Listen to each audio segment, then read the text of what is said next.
This is CTV News with Michelle Brunoro. It's a huge relief. It feels like we've been fighting a current for 8 months. Tonight, BC's longest ever transit strike is officially over as workers in the Cowichan Valley pack up the picket line after nearly 8 months of job action. Also tonight, when they're going to make a comment that says we're not being good partners, we're going to set the record straight. football feud. The city of Langford is firing back after Pacific FC after comments from the club's president sparked community controversy. Plus, Adam discovers the story behind a Langford couple that transformed their backyard with a meaningful miniature train track later on the Sawatsky sign-off. Good evening. Thanks for joining us. It is, or should we say was, the longest transit strike in BC's history. 7+ months of not having transit in the Cowichan Valley is coming to an end, and the wheels on the bus will finally be going round and round. As CTV's Andy Garland reports, people who have been impacted by it are happy it's finally over. A weight has been lifted off April Murphy's shoulders. It's a huge relief. It feels like we've been fighting a current for 8 months. For the past 8 months, she's been hitching rides at least twice a week from Honeymoon Bay to Duncan for medical appointments and shopping. Having to also hold a sign at a bus stop has kind of made me feel like I've been, it's depressing at times and made me feel like I've been left behind. That's about to change for her and others like Evelyn Creelman, who's had to borrow a scooter to get around due to the Cowichan Valley transit strike, which is now over. I love it. I really like the bus drivers. I go and talk to them all the time. The union and employer Transdev have agreed to abide by the recommendations from provincial mediator Vince Reddy, ending the more than 7-month stalemate. It'd be really nice to see our passengers' lovely faces again and have their lives and our lives come back to normal. So I'm very happy. In a statement, Transdev says they are thankful to the provincial appointed mediator for finding a way to restore these important services to the Cowichan Valley community. The union says the two sides began the bargaining process back in January 2024. All that time we've been trying to get a deal, so it'd be nice finally to find out what it actually is going to be. The strike has impacted many communities in the valley, including North Cowichan, whose mayor was lobbying government to end the strike and now wants them to look at the third-party employer model like Transdev and the Cowichan transit workers. It certainly raised questions that many of us at the local government level are interested in further exploring. Vince Reddy is expected to have his recommendations in the coming weeks. And as for when buses can be seen back on the roads, every bus needs to have its government safety certification done. And that could take another few weeks to happen. Andy Garland, CTV News, the Cowichan Valley. We have more information tonight on the child luring charges against longtime radio host Al Farabi. Court documents show the now suspended CFAX 1070 host is charged with 1 count of communicating with a child under 18 to facilitate the commission of child pornography and 1 count of communicating with a child under 16 for the purpose of sexual touching. His release conditions include not communicating with anyone under the age of 18 online. Farabi was on the board of directors for CFAX's Santa's Anonymous. In a statement, the Children's Charity says he's being removed from the board pending the police investigation and was not involved in the organization's daily operations. The charity, along with CFAX and CTV's owner, Bell Media, say they were not aware of the investigation until yesterday and have not been contacted by police. The charges against Farabi have not been tested in court. He is scheduled to appear in court on Monday. One of the top RCMP officers in the province has been charged with multiple counts of assault while off duty. Assistant Commissioner David Taboul, who is the RCMP's Pacific Region Commander, is accused of assault and assault by choking against 1 person and a single count of assault against a 2nd person. The alleged offenses happened in Abbotsford on July 2nd. The prosecution services says Taboul was charged in provincial court on Thursday, and his first appearance in court is scheduled for October 9th. A special prosecutor has been appointed to avoid any improper influence on the justice process. The RCMP say Taboul has been temporarily reassigned. The city of Langford says its home team, Pacific FC, owes the municipality hundreds of thousands of dollars in unpaid bills. Staff and the mayor are going public with the information after the club's president was seen in the news saying the city hasn't been as simple to work with since the former administration. We have kept all of the financial stuff private so that it does not negatively affect them, so that it is not out in the public. But unfortunately, when they're going to make a comment that says we're not being good partners, we're going to set the record straight. In a statement, Pacific FC says its business is strong and that all of its financial commitments are being met or part of active discussions with the city of Langford. Both sides say they want to keep working together. Earlier this week, Pacific FC's ownership announced it was mulling a sale of the team. Langford's mayor says council needs to protect the interests of taxpayers while stopping short of signaling more drastic measures, such as cutting off access to Starlight Stadium, where the team plays. It's an issue that many outdoor enthusiasts have with Mosaic Forest Management, closed gates and restricted access to the Crown lands the company manages. As CTV's Brendan Strain shows us, that could change after the forest company conducted a survey looking for feedback.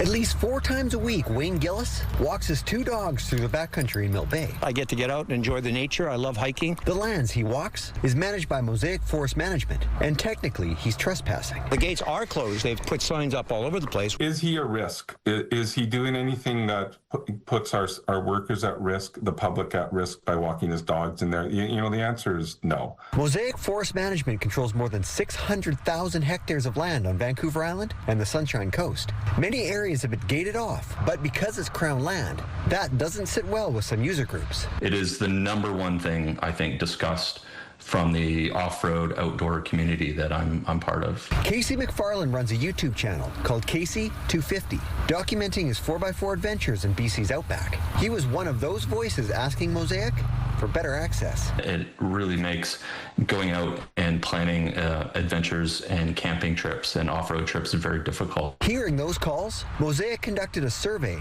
engaging those user groups to come up with a solution that could make everyone happy. In and around 7,600 responses in a short amount of time. I think it was 20 days. And we did hear the good and we did hear the bad. Those survey results are in, and overwhelmingly, this is what they found. The communities value the outdoors and they want more access. 37% of respondents rated their experiences with Mosaic's gates as poor, and 58% said they have to rely on word of mouth for updates on closures, citing poor communication by the forestry company. Mosaic says granting access comes with risks, such as increased likelihood of forest fires, illegal dumping, environmental concerns, vandalism, and liability issues. But the company says it's committed to finding a balance. There's an opportunity for all of us to make it work better. It's just we all got to work together on this. Mosaic is now in the process of engaging a third-party consultant to help design an improved access framework with the goal of launching an updated access program in the spring of 2026. Brendan Strain, CTV News,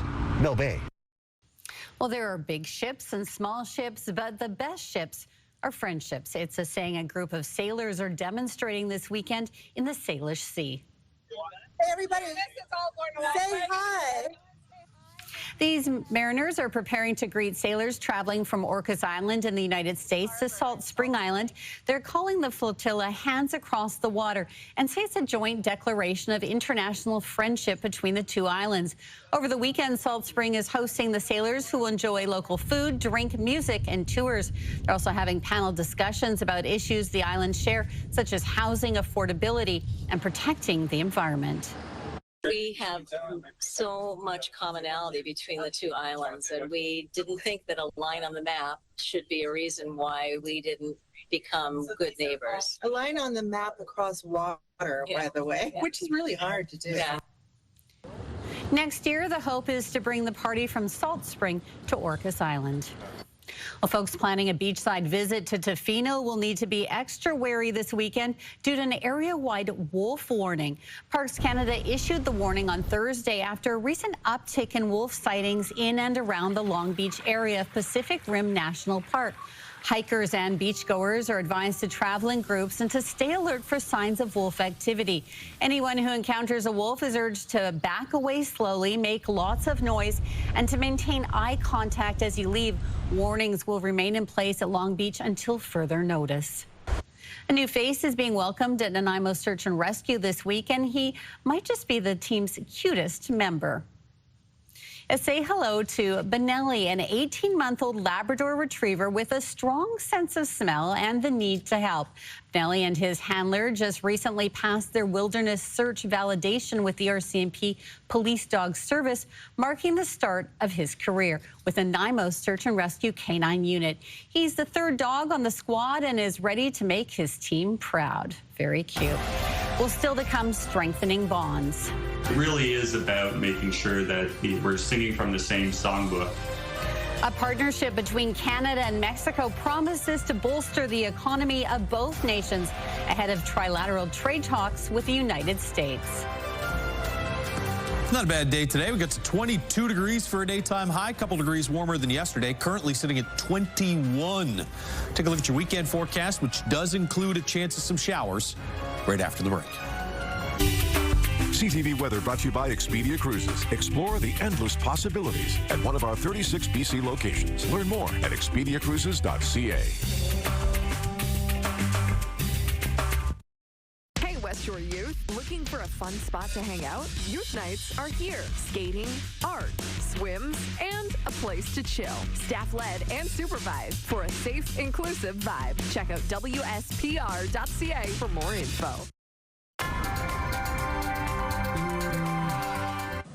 And Josh joins us now with a look at our weather.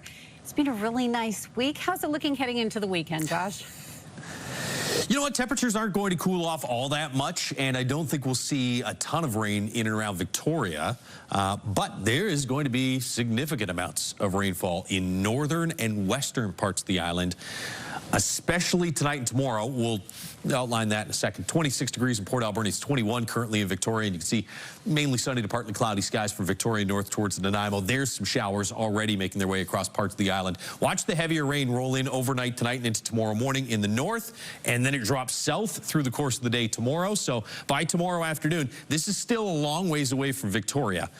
It'll push through, it looks like Saturday evening through the overnight period for Victoria, but this could be in some spots, maybe 75, 80 millimeters worth of rain there. There's the rain going through Victoria, but gone by early Sunday morning. Could be a couple scattered, spotty showers on Sunday in parts of the South Island, but really looks like most of the rain is going to be overnight tomorrow night. In the north, a little different story. Heavy rain overnight and through the day tomorrow, probably 20 to 30 millimeters worth of rain, high of about 16, and gusts to around 40 or 50 kilometers per hour, although out over the water, gusts could be closer to 70 kilometers per hour. Slight chance of some hit and miss showers on Sunday, and then back to heavy rain Monday. In fact, there could be more rain Monday than there is tomorrow. 10 to 15 millimeters for inland areas, high of 17 tomorrow, and then 18s for Sunday, Monday, and some clearing on the way through late Sunday and into Monday. Windy on the west coast, 30 to 50 millimeters of rain, potentially even more for some spots. 15 your daytime high, 16 on Sunday, and a little sunnier Sunday. Back to a chance of rain, though, early next week. In Comox, gusts to about 30 or 40 kilometers per hour, some late day showers, and 18 tomorrow. Chance of an early morning shower on Sunday. I think for most of the day Sunday, you're looking at a mix of sun and cloud, high of 17, and then in that 17, 18 degree range for Monday, Tuesday, Wednesday as well, with chance of some late day rain on Tuesday. In Nanaimo, if we're going to see any showers, it'll be late in the day tomorrow, more like the evening and the overnight period. High of about 20 tomorrow. A little cooler on Sunday, 18 or 19 for a high, but sunnier for Sunday. And temperatures hang out right around average for Monday, Tuesday, Wednesday, with, again, a chance of some late day showers on Tuesday.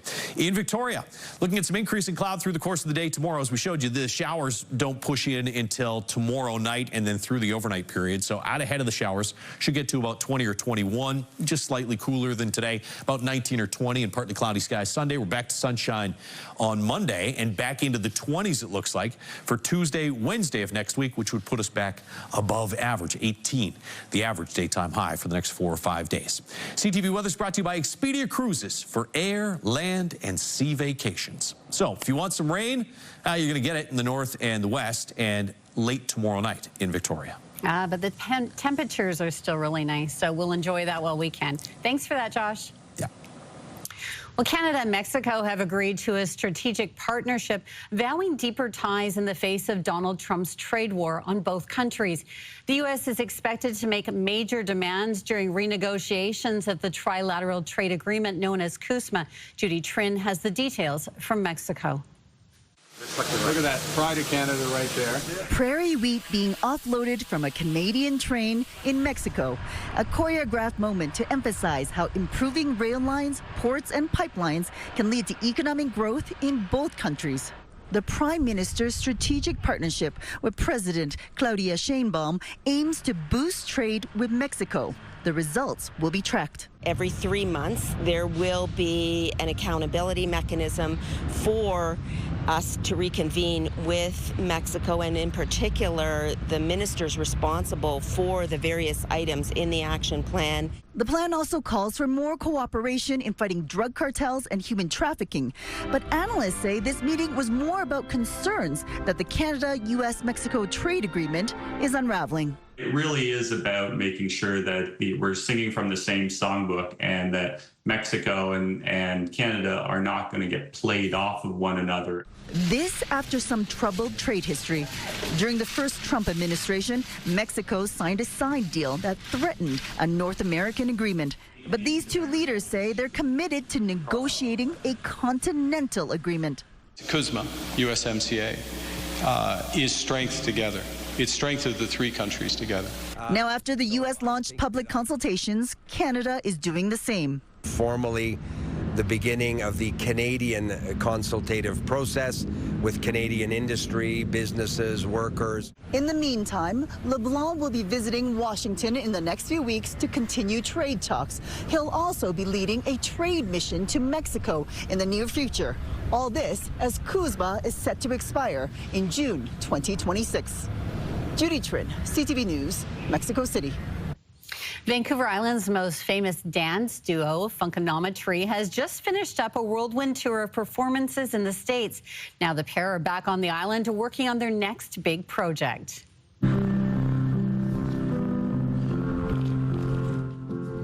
Jackson Fire and Carlo Rush are in Nanaimo doing what they enjoy the most, creating their latest viral video on the island. Since they hit it big on America's and Canada's Got Talent, the duo has performed at sporting events like Major League Baseball and NASCAR, as well as a huge festival in Miami. Now back home, they are in the preliminary stages of trying to create a stage show about their journey. I think it's going to be like the story of Funkinometry, kind of. So like how we just started off like as two island kids who started dance, and then, you know, go on all the shows and all of our videos blowing up, staying alive at the waterfront, and kind of just tell the story, because that's what people are most interested about us. Like, that's the first question. It's like, how did you guys start dance? How did you meet? Their latest video, Dancing to John Lennon's Imagine, has just been released on their social media channels. Coming up, Train Garden. Adam finds out a love story more than 60 years in the making beyond this locomotive-inspired door. That's next on the Sawatsky Sign-Off. A trusted voice focused on Vancouver Island first. Good news for tourism. Sharing stories. We're here at Esquimalt Lagoon. That hit closest to home. Housing is a growing issue. What's your plan? Watch weekdays at 4:30 and at ctvnewsvancouverisland.ca.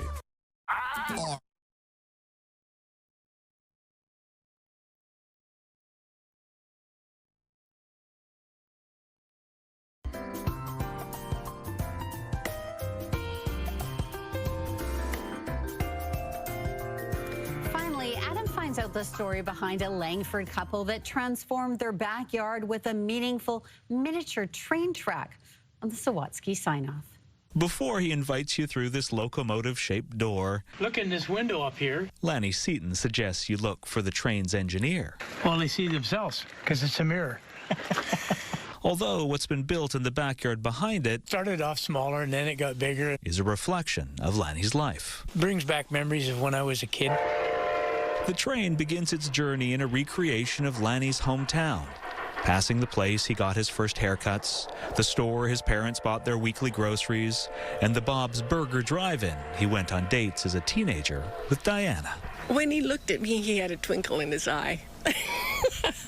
And the first time he saw her, Lanny says, he was smitten. And she had hair down to the back of her hips, and I thought, wow, this is cool. Lanny and Diana ended up getting married and starting a family together before the kids grew up to help their parents build all this by hand. So it's been a labor of love for the last 5 or 6 years. Countless hours to construct what's become a journey of love. Well, up on the hill up there, That's where you'll find a tribute to the relatives who lived here before them, who worked hard to make their family's life better and their communities stronger. People didn't really have to ask for help because it was offered. Which inspired Lanny and Diana to always give back. That's the first fire truck that I ever drove. Lanny volunteered as a firefighter and served on municipal council, while Diana donated her time to dozens of community groups. Celebration of community pride and spirit. And now, more than 60 years after getting burgers at Bob's together, Lanny and Diana are going on dates in their backyard together. It's fun. We sit out at night and listen to the trains go. And feel grateful for the journey that's allowed them to build this life together. Wonderful. Just warm, very beautiful. Adam Sawatsky, CTV News, Langford. That is pretty amazing. And that is it for CTV News Vancouver Island. Thanks for joining us. Take care of yourself.